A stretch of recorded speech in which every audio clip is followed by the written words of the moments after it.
Hey, Newbie Dan here, and I'm going to show you how I installed my new WEN Air Filtration System all by myself. This is not a how-to, it's a how I did it. But hopefully you can learn something from what I did. So if this sounds interesting to you, stick around.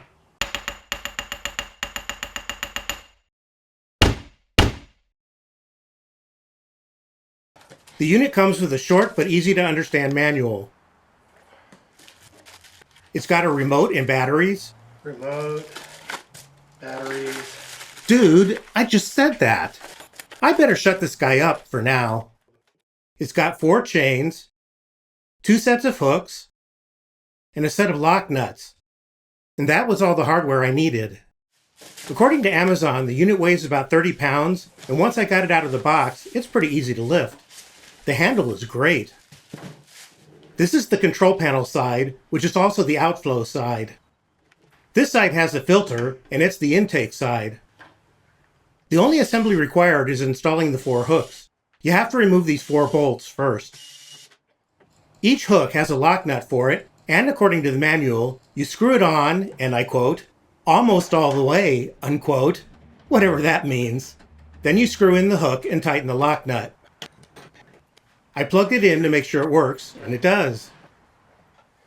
I measured the distance between the hooks, and it was 12 inches by 13 and a half.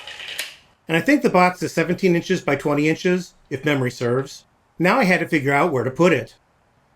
This side is where my wife's car goes, and this side is my workshop. I have a shop fan to consider, and an air conditioner, and my shop vac, which exhausts air in this direction.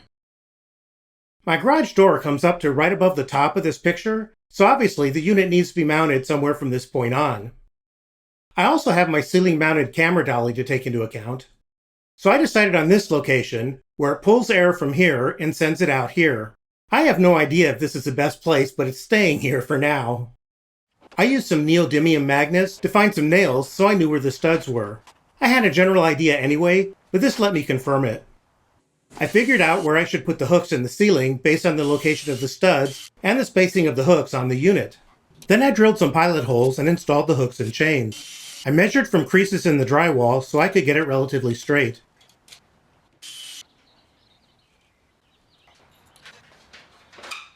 Then I climbed up the ladder holding the unit and rested it on the top of the ladder. Sorry I don't have a wide-angle shot showing this, but I only had to go up 2 steps, so it really wasn't that hard. You can't tell here, but I'm holding the unit with both hands and just sort of fishing to get the hook through the loop on the chain.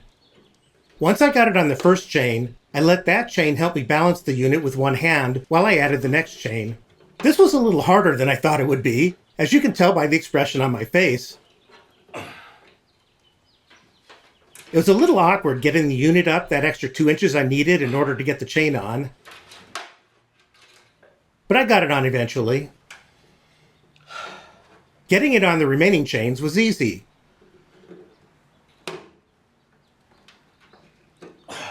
Relatively speaking.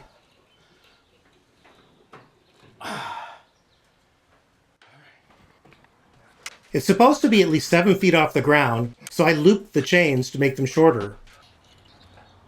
But that still wasn't high enough. So the question is, how do I get it shorter than that? I finally decided my best option was rope. I had to dust off some of my old Boy Scout knots, but I managed. I measured the distance from the roof at each hook to make sure it was level. No reason to show the rest of my rope tricks, especially considering the camera was focused on my big butt the rest of the time. So, here it is, finished. It looks pretty good. The rope I used at first wasn't very good, so I replaced it with some new nylon rope, and it's pretty solid now. If you happen to find this video useful, please give it a thumbs up and consider leaving a comment. Thanks! Check out the description for links to products seen in this video. Just scroll down, click Show More, and scroll down until you see the links. And if you like what I do here, click that subscribe button, and don't forget to ring that bell to get notified about new videos. Thanks!